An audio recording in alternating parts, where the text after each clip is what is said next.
Well, hello there everyone, and welcome to episode 2 of the Spigot coding series reboot. Today we are going to create a player join and player quit listener. So what this means, once a player joins or leaves our server, we are going to do some custom events that will be displayed in the server, or you can pretty much do anything with it. What I'm going to do today is when a player joins the server, there will be a custom message in the chat, and if they join for the very first time, they will also get a small starter kit. So let's start.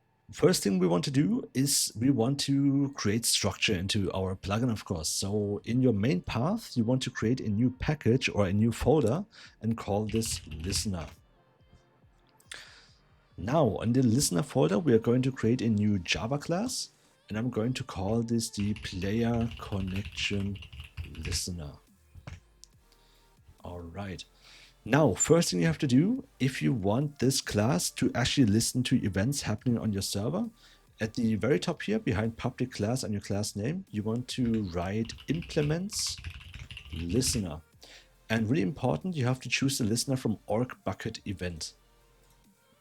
Next thing you have to do is create your methods.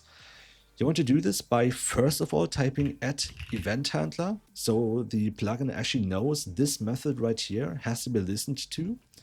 And then you want to write public void, and then any method name you want. I'm going to call this on player join, and in the brackets you want to specify the player join event e. Okay, now with this event, if you want to grab some information off of it, you can do e dot, and then you have some methods right here. Back in the days, pre or like 1.17 and below, you were able to just do e dot set join message and type any text here. This has since been deprecated. We have to use the new component system. So let's actually do this real quick. I'm going to type e dot join message, and then you have to put a component in here. How do you create a new component? That's pretty simple.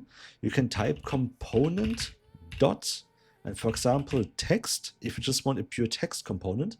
You can also do things like a entity, NBT. You can also do a score from a scoreboard. You can do a normal text here. You can also display items, for example. But that's also something we're going to look at in the near future. You can also display a keybind, which is really, really good. So let's say you want to tell the players to use a specific keybind, let's say Shift plus F, which is sneak plus switch your item to the offhand. So if I right now press Shift, I'm sneaking without animation, weirdly, and if I press F, it's switching to my offhand. But some players might change these keybinds in their settings, and by using this component system, it will always pull the setting the player has applied in their config and display that in the chat. But that's also something we're going to look at in the near future. Now I want to do a new text right here, and what I'm going to do, actually, let's make this a bit nicer right here. So I'm going to specify a component or a text component right here called player name, which is e get player dot display name. This can just be a component right here. And then I'm going to do another component, which is the join message, which is going to be component.text, and then this will just be has joined the server.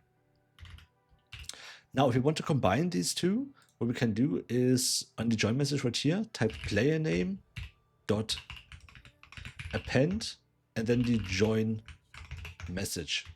So what this will do is in the chat right now, it will display the player name and then has joined the server. But since I'm not done with this yet, what I'm going to do is actually change this right here to a bracket plus bracket. And then I'm going to take another component, call this join message. So this will be renamed to join bracket right here, join message. And this is another component, text, has joined the server. All right, I'm going to also put a space in here. Now what we can also do is we can decorate this text component with a color and a make it bold, for example. So that's what I'm going to do. I'm going to type text color right here and then dot color.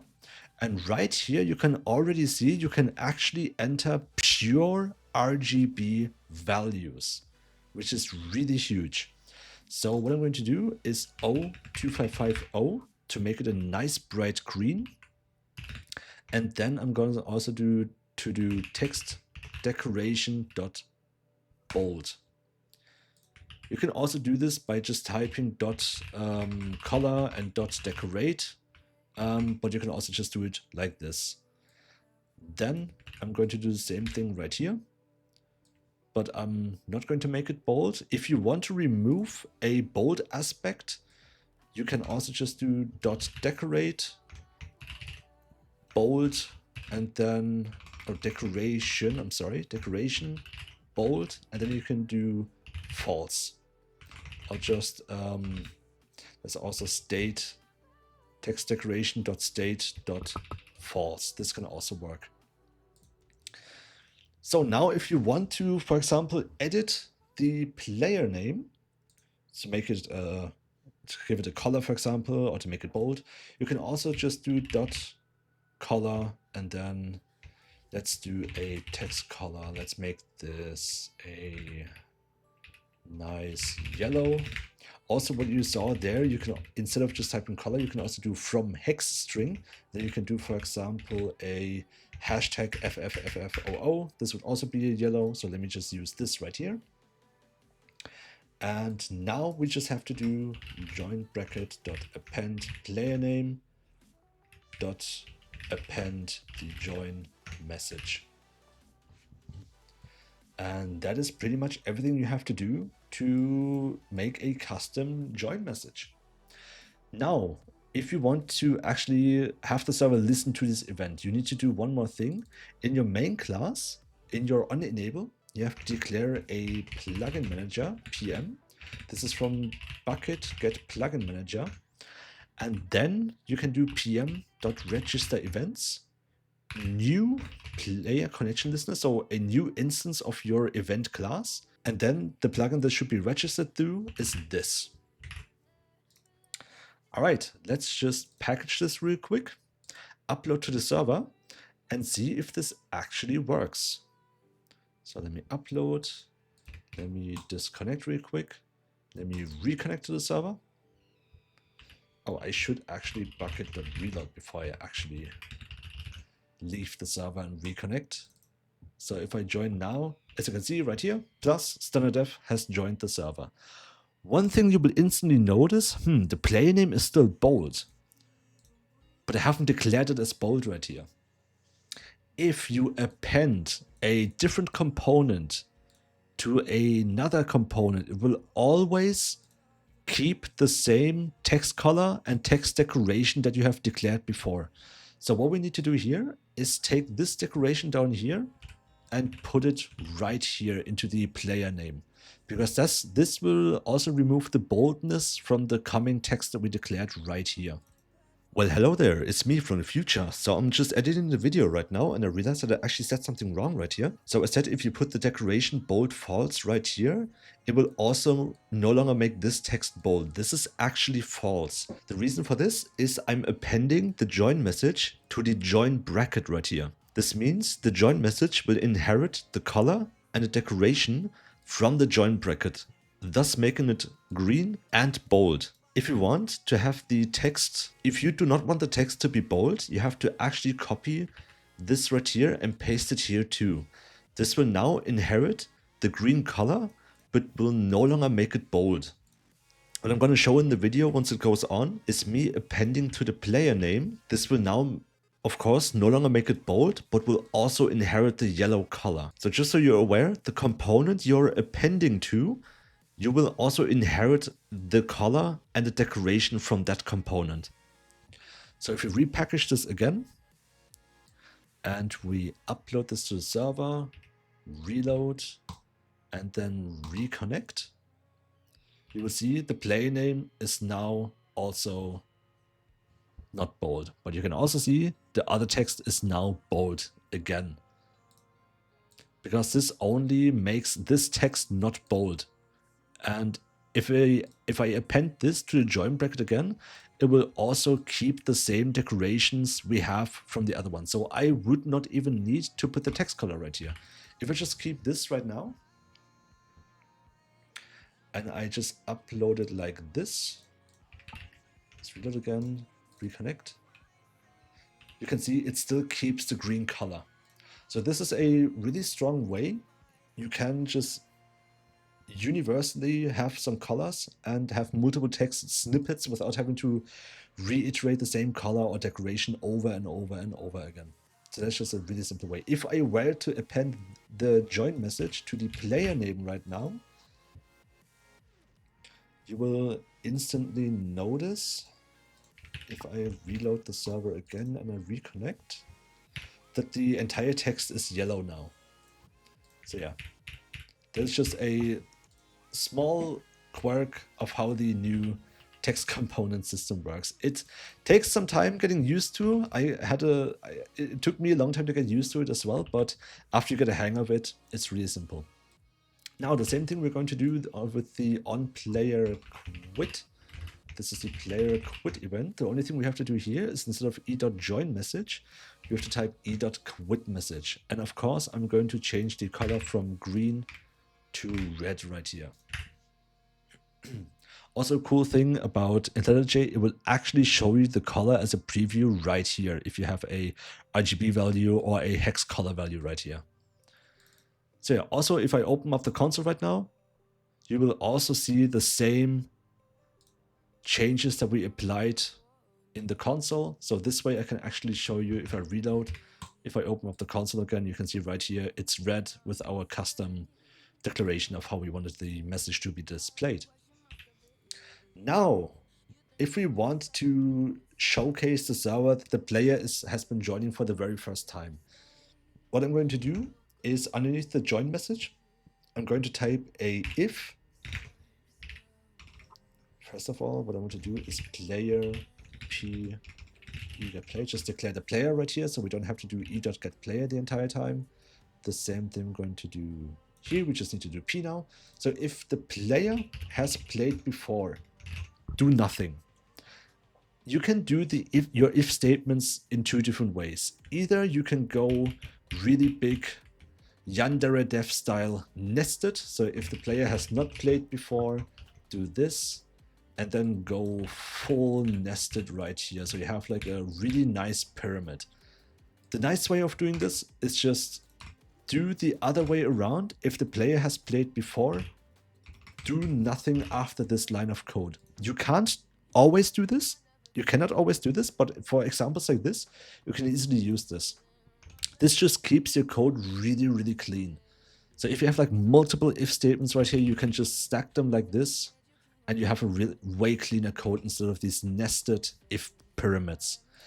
Now, if the player has played before, do nothing. If the player has not played before, what we want to do is make a bucket broadcast message.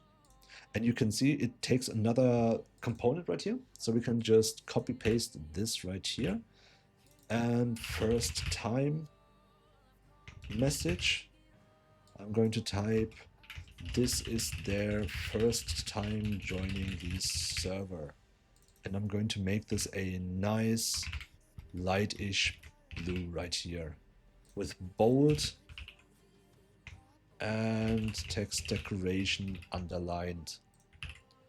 Okay, then I'm going to broadcast the message right here. And if I read out the server again, one way, if you want to test this for yourself, but I mean, I already joined the server for the very first time, so it can't trigger for me anymore. The only thing you need to do is, after you've left the server, go into your world file, go to stats, remove the stat that is fitting to your UUID, and the same with the player data. And now if I join again, it's as if I have joined for the very first time. So if I join right now, you can see right here, this is the first time joining the server, and I have joined the server. So the only bad thing about this, the join message is being played a tick later than the actual message we are broadcasting. You can easily delay this with a scheduler, but for the schedulers, I want to do a different video, so I'm not going to do this today. So if I rejoin the server right now as well, you can see right here, the message no longer gets displayed because we have already joined before. Now, another thing that I want to do, which is really simple, but I'm going to go in depth into this topic in a later video as well, is a player first time equipment. So for this, what you want to do is declare a new player inventory, which is p-get-inventory. And then here you want to do inventory.setItem, then equipment slot you can choose, or you can just set a slot in the inventory. So right here, inventory slot 0 is right here. So that's 0, 1, 2, 3, 4, 5, 6, 7, 8, 9, 10, 11, 12, etc. 18, etc. 27, up to 36, 35, I'm sorry. 36 would be the fourth row, but you don't have that. So what I want to do now, let me just go into creative mode real quick so I don't get attacked by mobs. On the very first slot, I want to put a new item stack. So this declares a new item right now. This takes as an input a material. So in this case, I want to give him a stone sword. The amount, if you just want to give one, you don't have to specify an amount. On the second slot, I want to give him a stone pickaxe. Third slot, fourth slot, fifth slot. Third slot is a stone axe. Then a stone shovel and some, let's do some torches, 16 torches. And on the sixth slot, I want some cooked pork chop. Let's do 8 of those. And if you want to give the player armor that is already equipped, you can do equipment slot.head, for example. And here I'm going to give him a chain mail helmet, only one of it of course. Copy paste this 3 more times. Chest plate, legs and feet, and then change this from helmet to chest plate to leggings and to boots. As again, since I'm only giving him 1, I don't need the amount right here. And this is the simplest way of creating items and giving the items to the player. So if I package this again real quick and I upload this to the server, that's the wrong folder, and I upload this to the server right here. Let me bucket reload real quick, confirm of course. Now let me leave the server again. In the world file, player data, let me delete my player data as well as my player stats. And now if I rejoin the server, you will see that I have my chainmail armor equipped and I get my first time equipment as well. So yeah, that is everything you need to know about the player join event, player quit event, and how you can give your players a first time equipment. In the next episode, I still have to think about what we're going to do there. But the next episode will come out next Friday again. And yeah, if you have any more questions, feel free to ask them in the comments down below. If you want to join my Discord server or the SLP Games Discord server, feel free to check the description. You have both of the links right here. And yeah, other than that, I hope you enjoyed the video and I hope to see you next time again. Goodbye.